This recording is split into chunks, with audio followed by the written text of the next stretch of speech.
Hi, I'm Alina Cole, 34 years old, single mother, and until recently the designated punching bag of my family, metaphorically, emotionally, and eventually, literally. My daughter Ivy is 8. She likes watercolor sunsets, naming ants on the sidewalk, and asking hard questions when I'm not ready to answer them. I live for her. Every decision, every sacrifice, every long night and longer weekend. All of it was for that girl with her sketchbook and quiet eyes. But none of it was ever enough for my parents. To them, I was just a resource. The reliable one. The fallback plan.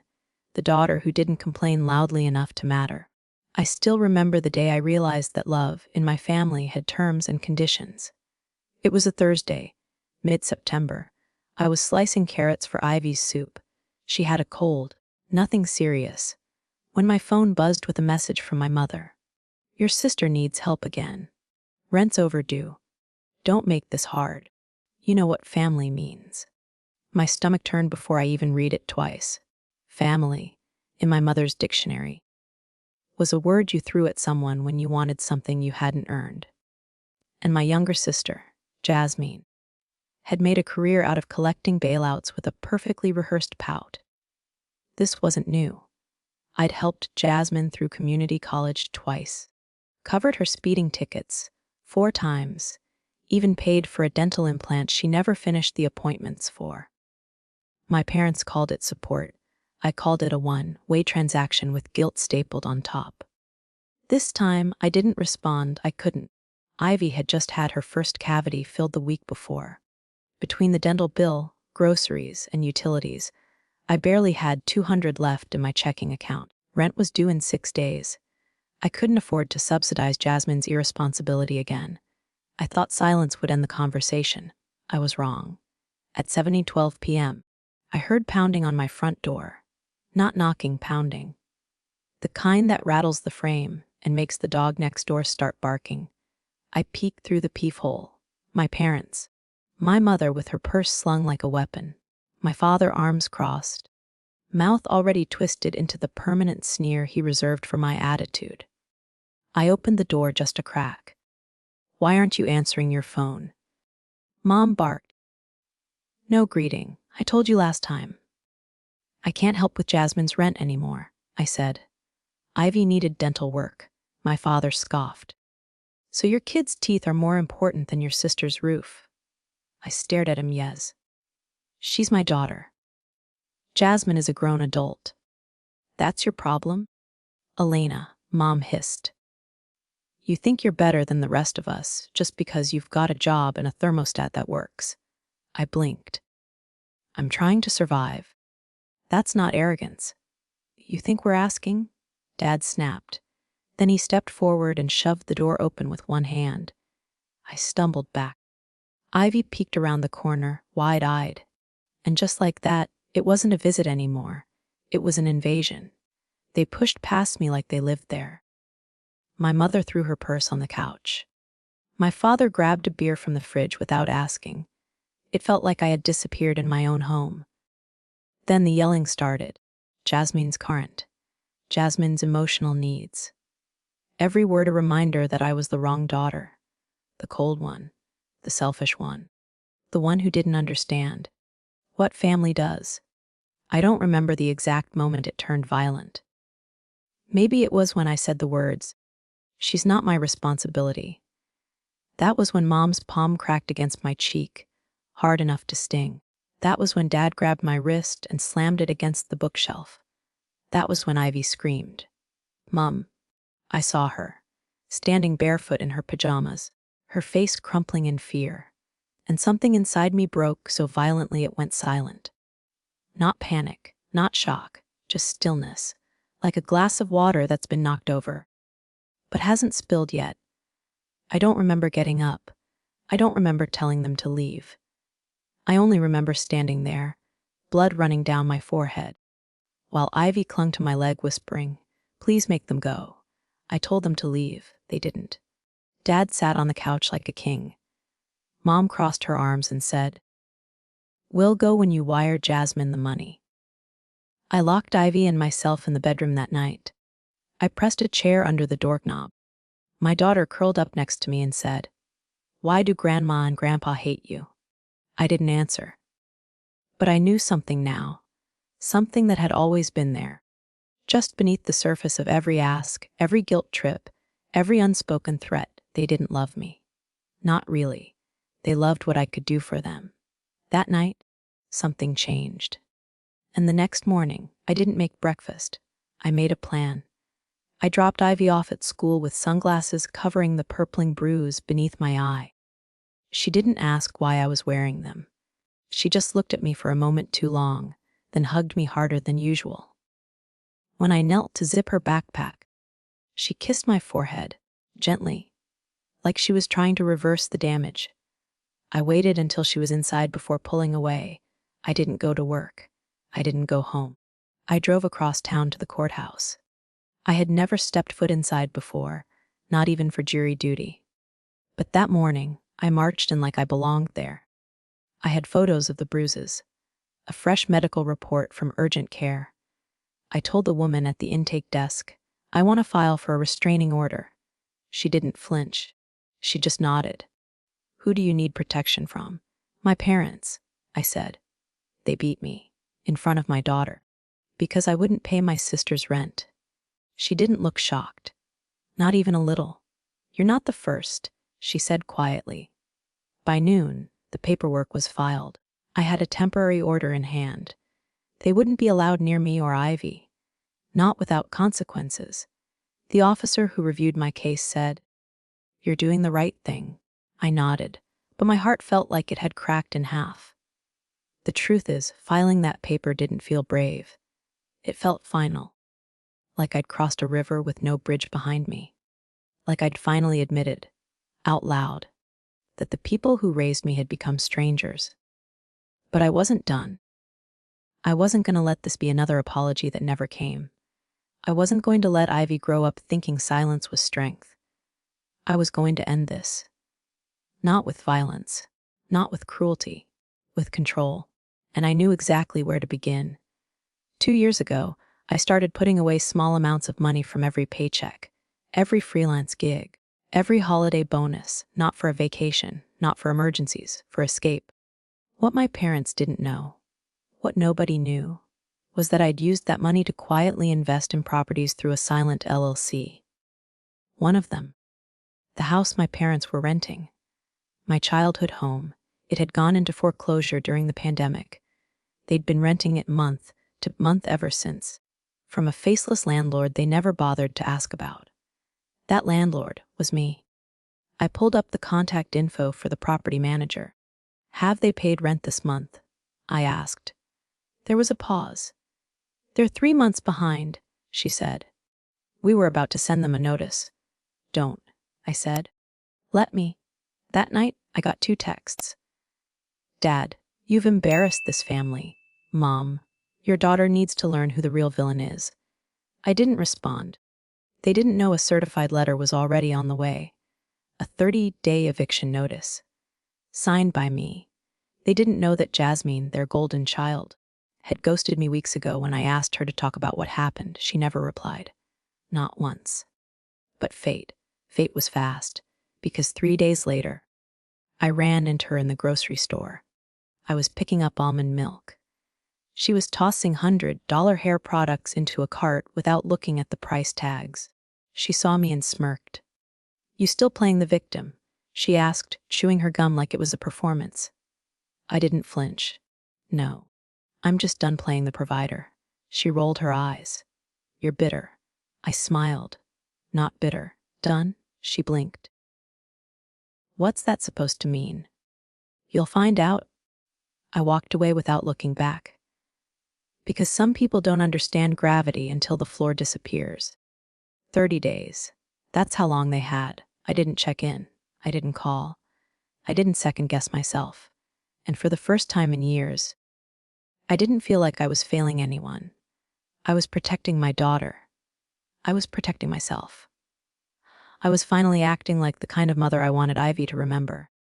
The night before the deadline, I couldn't sleep. I lay in bed beside Ivy, watching the shadows from her nightlight dance across the ceiling. Her breathing was soft, steady. Innocent, she had no idea what was about to happen. But she knew something was different. She asked, "Are we okay now?" I kissed her forehead. "Yes? We're going to be more than okay."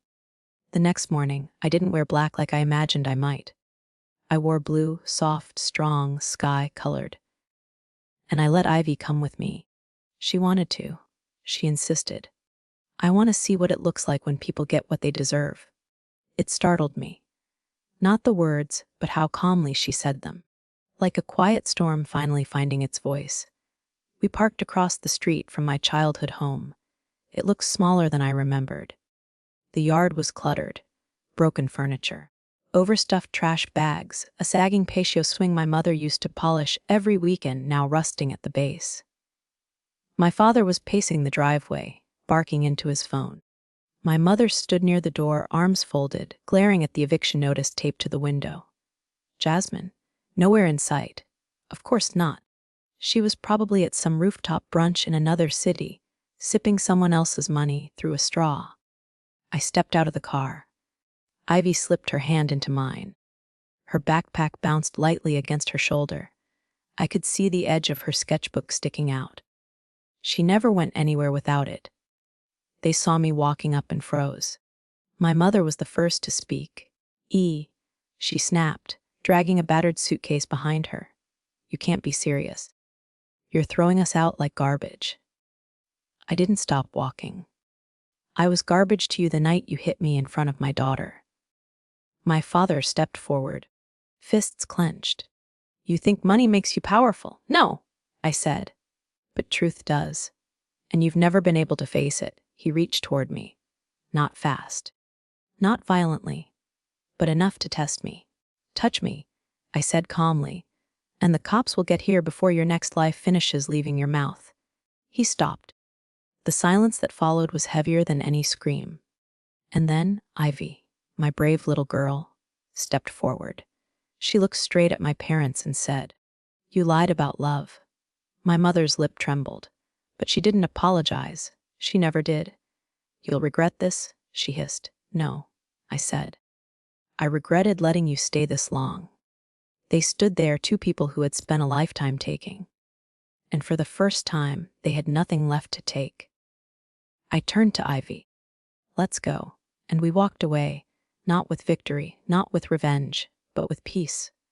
That evening, Ivy and I unpacked the last of the boxes at our new place. A small house, 2 bedrooms, a fenced yard, and rows of lavender bushes she picked out herself. Nothing fancy, nothing loud, but it was ours, truly ours. She sat across from me at the kitchen table, her feet swinging beneath the chair. "You look different," she said. "I feel different," I replied. She nodded like she understood, then pulled out her sketchbook and started drawing a tiny home with 2 smiling stick figures and a sun that had a face. I didn't expect peace to feel so unfamiliar. The first week in our new house, I kept waiting for the knock on the door. The buzzing phone, the angry voicemail, the next guilt trip masquerading as family, but none came, just silence. Clean, still, almost suspicious silence. At first, it unnerved me. I'd spent so long bracing for impact that stillness felt like danger. I didn't know how to just be, but Ivy did. She took to our new space like a seed finally planted in the right soil. She named the bushes in the front yard. She painted the mailbox with stars. She taped drawings to the fridge and built a blanket fort big enough for 2. "I like it here," she said one evening, curled on the couch with her sketchbook and a mug of warm apple cider. "It's quiet, like a whisper you want to keep." I smiled. "Me too." That night, she fell asleep on the couch with her book open on her chest. I carried her to bed and paused by the window, watching the porch light flicker. No shadows in the driveway. No strangers pounding on the door. Just the wind in the lavender and the small, fierce hope that this time, this home, might actually hold. A few weeks passed before the outside world started knocking again. Not family, not Jasmine, just life. I returned to work part-time. I started therapy on Mondays. Ivy joined a weekend art club. We were rebuilding slowly, carefully, like people who knew what it meant to live through earthquakes and still choose to lay foundation again. My therapist, Dr. Weller, asked me something in our second session that I didn't expect. "What's your earliest memory of guilt?" I laughed. "I don't know. Age 5. She didn't smile, just waited, so I told her. I was 5 when Jasmine threw her ice cream on the carpet. I got blamed. I was 8 when my mother told me I was selfish for not giving Jasmine my birthday gift. She cried. I apologized. I was 13 when I got straight A's and my father said, "Don't brag. Jasmine struggles enough." Guilt had always been my inheritance. Not money, not land, just shame, and I had carried it so long. I thought it was part of my identity. But now, I was learning how to put it down. Around this time, I got a message from a distant cousin. Not one I spoke to often. Just a few photos and one line of text. "Thought you'd want to see this." It was a picture of my parents, standing outside a boarded up apartment above a closed nail salon. No luggage. Just themselves. I didn't reply. I didn't feel triumphant. I didn't feel cruel. I just felt done. Later that week, Ivy brought home a painting. It was us. 2 stick figures. One tall, one small, standing in front of a lavender bush and a bright yellow house with a window shaped like a heart. She handed it to me and said, "This is us not being scared anymore." I cried in the kitchen for 10 full minutes. Not because I was sad, because someone finally saw me and loved me anyway. Ivy's painting hung on the refrigerator like a promise, a declaration in crayon and watercolors that said we made it. We're not going back. I looked at it every morning before work, every evening before bed. Not as decoration, as evidence that no matter how long the road or how brutal the climb, I had walked through the fire and come out holding my daughter's hand. Life didn't become perfect overnight. Bills still stacked. Ivy still cried when she missed her old teacher. I still woke up some nights with the echo of my father's voice in my ears, angry, dismissive, booming. But healing wasn't about erasing the past. It was about reclaiming it. One Saturday, Ivy came home from art club beaming. "We're doing a showcase next month," she said, her backpack bouncing. "Of course," I said. "What will you paint?" She shrugged.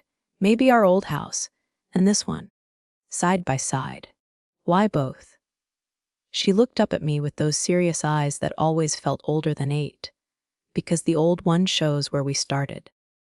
And this one shows where we decided to stop being afraid." I pulled her into a hug so tight I think I breathed her in. The next day, I got a call from a blocked number. I almost didn't answer, but something told me to. It was Jasmine. Her voice was flat, detached, like someone trying to hide the tremor beneath the mask. "Mom and Dad are staying with me," she said. "Temporarily." "Okay," I said. "They're struggling," she added, as if testing the waters. I figured. There was a pause. "Then they talk about you a lot." "Do they?" "Yeah, mostly how ungrateful you are." I didn't respond. "I used to believe them," she said quietly. "But now, I think I understand." My chest tightened. "Understand what?" "That love isn't about what people say. It's what they do. And they never did much for you, did they?" The admission hit harder than I expected. Jasmine had always been the chosen one, the defended one, the shielded. But now, maybe life was peeling back the curtain for her, too. "I hope you're okay," I said finally. "I'm not," she admitted. "But maybe that's a start." She hung up without saying goodbye. I stood in the kitchen for a long time after that, not because I missed her, but because for the first time, I saw her as something other than the enemy. I saw her as another victim of the same broken machine, built to favor one, crush another, and leave both confused about what love was ever supposed to mean. That evening, Ivy brought me her newest sketch. It wasn't a house. It was a bridge, cracked in the middle, but still standing, and 2 stick figures, on opposite sides, waving. "Is this us?" I asked. She shook her head. "No. It's you and someone who's trying to say sorry." "Do they ever finish crossing?" I asked. She shrugged. "Only if both sides walk." Some pain never made it into words. not because I didn't have the vocabulary, but because the minute I tried, my throat would tighten, my mind would fog, and all I could feel was that old familiar panic. The kind you learn to live with so long, you forget it's not normal. Weller called it emotional frostbite. She said sometimes the worst wounds don't scream. They whisper, they numb. They convince you the cold is just how life is supposed to feel. But I was starting to thaw. Ivy's art show was 3 weeks away. She worked on her pieces every evening, 2 canvases side by side. One of our old home, gray and sagging. The other of our new house, vibrant and alive. She called them, then and now. They're both true, she said when I asked why she painted them together. But only one of them gets to stay. That night, I sat down with a blank notebook and wrote a letter I never intended to send. Not to Jasmine, not to my parents, to myself. Dear Yi, you are not the sum of what they took. You are not the silence you were forced to swallow. You are not selfish for choosing yourself. You are not cruel for protecting your child. You are not broken. You were never broken. You were bent, yes, bruised, definitely, but not ruined. You are building something they never could. A life that isn't based on fear. Let them say what they want. Let them spin stories in rooms you no longer enter. You know the truth. Ivy knows the truth, and that's enough. Love me. 2 days later, I got an email from Jasmine. Subject, I'm sorry, body, just 3 words, I finally believe you. No attachments, no explanations. I stared at it for 10 minutes, then closed my laptop. Some apologies weren't about reconciliation. Some were just bookmarks in a long story that needed to turn the page. The community center smelled like paint and popcorn. A patchwork of folding tables and easels filled the gym, each one holding the world through a child's eyes. Trees with blue leaves, suns with eyelashes. But Ivy's display was the only one that made people stop walking. 2 canvases, side by side, one house sagging, all shadows and gray outlines. The other glowing with color, lavender bushes, bright windows, a sun that stretched its arms across the page. The title card underneath read, Then and Now, by Ivy Quinn, age 8. She didn't explain it. She didn't need to. People lingered longer at her station than any other. Some nodded. Some frowned. One woman wiped her eye and whispered, This one tells a whole story. Ivy stood beside her work with quiet pride, not boasting, not seeking praise. Just rooted, like her truth had finally found a place to grow. I saw Jasmine before she saw me. She hovered at the back of the room near the bleachers, arms crossed, sunglasses pushed into her hair. She looked smaller, not physically, but in spirit. She wasn't dressed in labels, no blowout, no dripping jewelry. She looked like someone who'd recently been introduced to consequences. When our eyes met, she started walking toward me, slow, unsure, and I let her. We met near the punch table, where kids buzzed around with sticky cups and red cheeks. I didn't know she could paint like that, Jasmine said. She's always been watching, I replied. Jasmine nodded. You named her after Ivy, right? That climbing plant. No, I said. Ivy, like endurance. Like something that grows no matter how many walls try to hold it back. She didn't speak for a while. Then, they're not staying with me anymore. I told them to go. I raised an eyebrow. That couldn't have gone over well. She gave a small, bitter laugh. No. But it felt like the first honest thing I've done in years. We stood in silence, watching Ivy show her paintings to a group of curious kids. She's strong, Jasmine said. She had to be. Jasmine turned to me. I don't expect forgiveness. Good, I said softly, because I'm not there yet. But I'm not holding hate either, just boundaries. She nodded. That's fair. Before she left, she pulled something from her bag, a small canvas, unfinished. Just a few strokes of color. I started painting, she said. I don't know why. You're trying to say something, I offered. She looked down. Maybe. I don't even know what it is yet. Keep painting, I said. Eventually it'll tell you. She smiled, a real one this time, not perfect, but honest. That night, Ivy placed a ribbon in my hand. Second place. I didn't win, she said. I knelt beside her. Honey, your art stopped strangers in their tracks. You didn't just paint. You said something. That's the kind of winning people remember. She beamed. I think I want to do more. More shows? More truth. The package arrived on a Tuesday. No return address. Just a flat brown envelope slipped into our mailbox between junk coupons and a water bill. I opened it cautiously and found a small canvas inside. It was unfinished. A stormy background of swirling navy and plum, one brushstroke of pale yellow cutting down the middle. Taped to the back was a note in Jasmine's handwriting. I don't know what this is yet. But I started. J. I stood there at the kitchen counter staring at it, coffee going cold in my hand. It wasn't an apology. It wasn't a gift. It was a beginning. And that meant more than anything else she could have said. A week later, Ivy and I hosted our first Saturday art session at the community center. It started with just 5 kids, then 10, then 15. Some came from foster care, some from single-parent homes. One boy hadn't spoken in 2 weeks. Another girl drew only in red. Ivy led the introductions. You don't have to be good at painting, she told them. You just have to tell the truth. We bought cheap watercolors in bulk and lined the walls with butcher paper.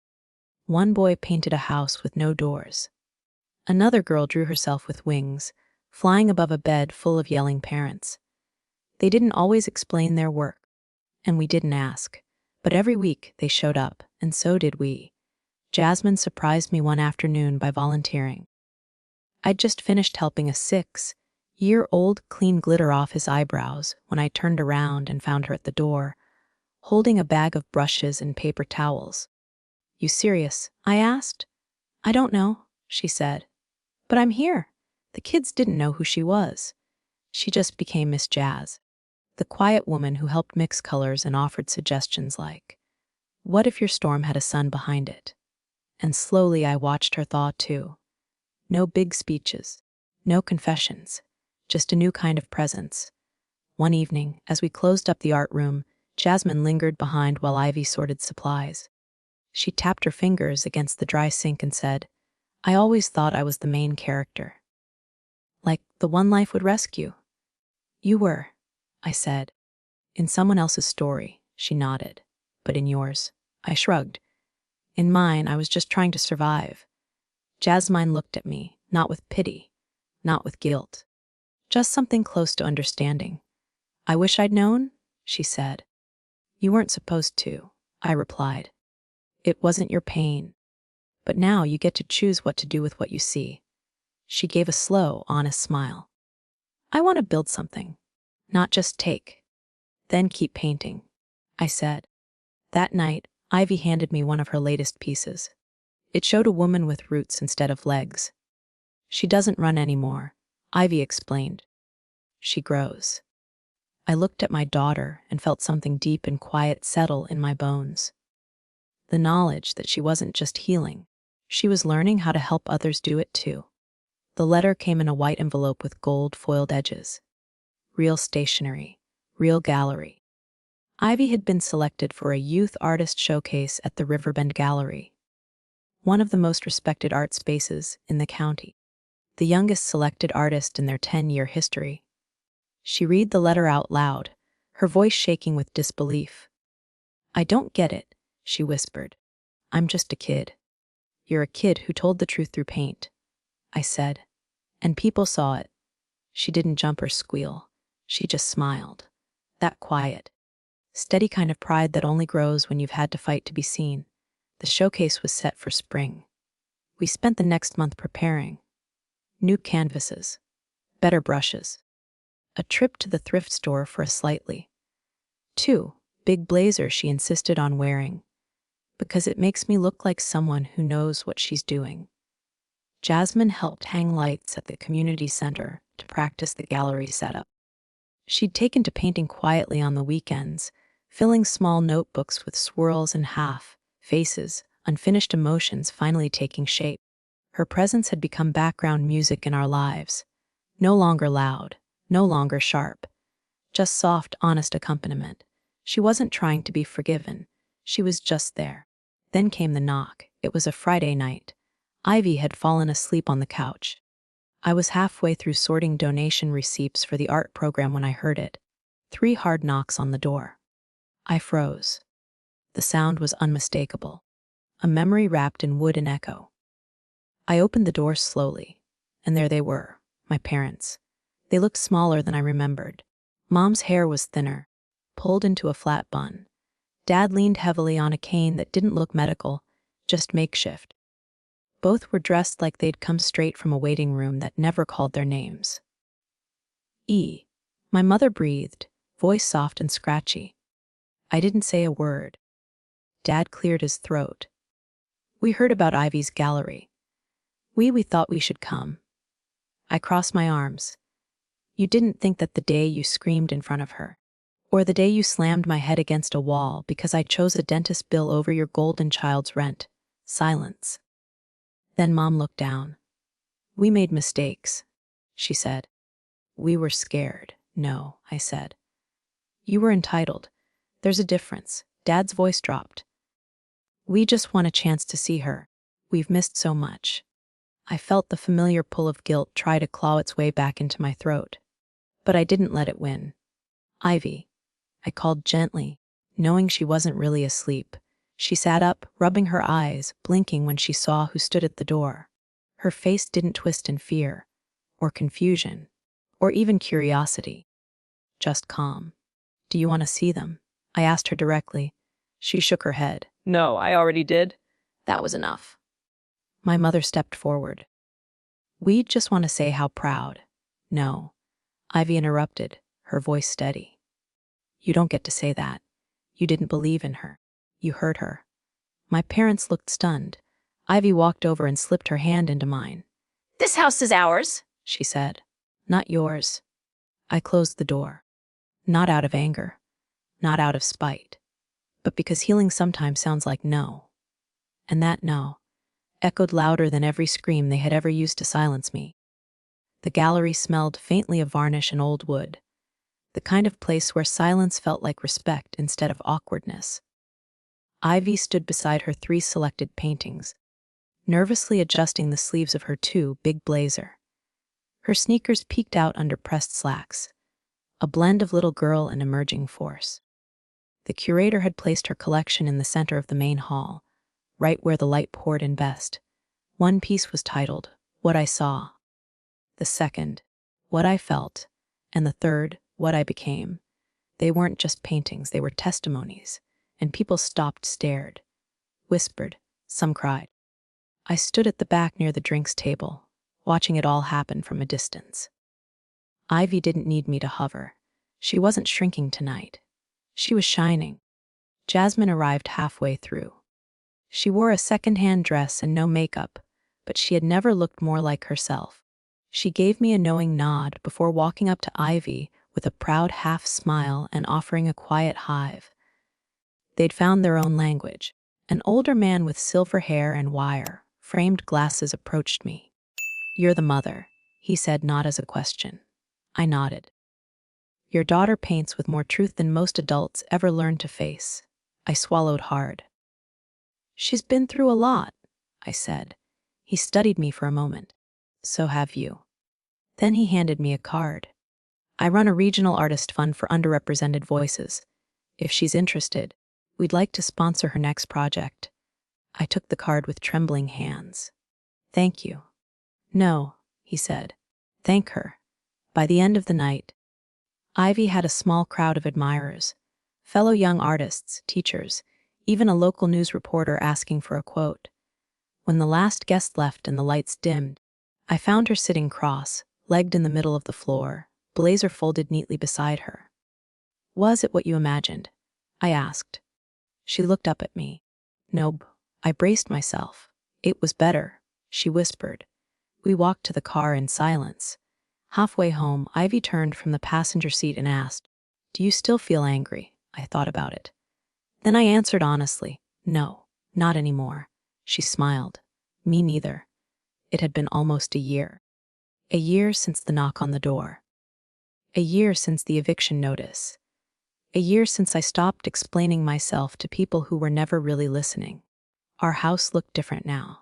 Same structure, same street, but softer. Ivy had covered one wall with framed sketches, some hers. Some donated by kids from our weekend art program. One boy had drawn a fire truck and labeled it, Hope with Wheels. Another girl painted a single open door with a sign above it, You're safe here. And we were. For the first time in my life, I felt safe in my own life.